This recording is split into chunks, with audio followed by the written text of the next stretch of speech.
എല്ലാ പ്രിയപ്പെട്ടവർക്കും ബ്രൈഡൽ ക്രാഫ്റ്റിന്റെ ഓണാശംസകൾ. Bridal craft the wedding mall, Pan Bazar, Tirur. Malappuram Valanchery കാവുംപുറത്ത് വാടക വീട് കേന്ദ്രീകരിച്ച് നടത്തിയ പരിശോധനയിലാണ് വൻ ലഹരി ശേഖരണം പോലീസ് പിടികൂടിയത്.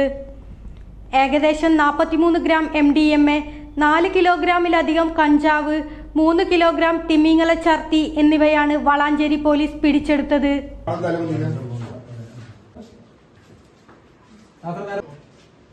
സംഭവവുമായി ബന്ധപ്പെട്ട് രണ്ടത്താണി സ്വദേശിനി കല്ലൻ നാസർ, ലക്ഷദ്വീപ് സ്വദേശി മുഹമ്മദ് റഷീദ്, ലക്ഷദ്വീപ് സ്വദേശിനി ഹുസ്നി മുബാറക് എന്നിവരെ പോലീസ് കസ്റ്റഡിയിലെടുത്തു.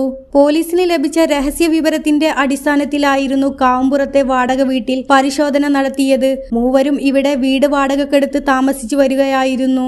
ഈ വീട് കേന്ദ്രീകരിച്ച് കഞ്ചാവും MDMA ഉൾപ്പെടെയുള്ള ലഹരി വസ്തുക്കളും വിൽപ്പന നടത്തിയിരുന്നതാണ് പോലീസിന്റെ കണ്ടെത്തൽ.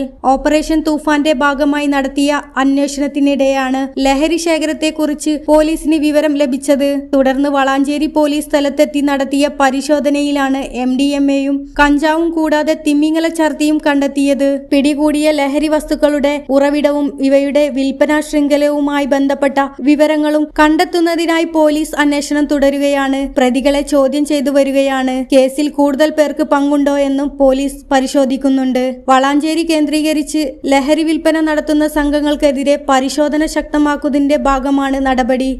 ന്യൂസ് 99 വളാഞ്ചേരി.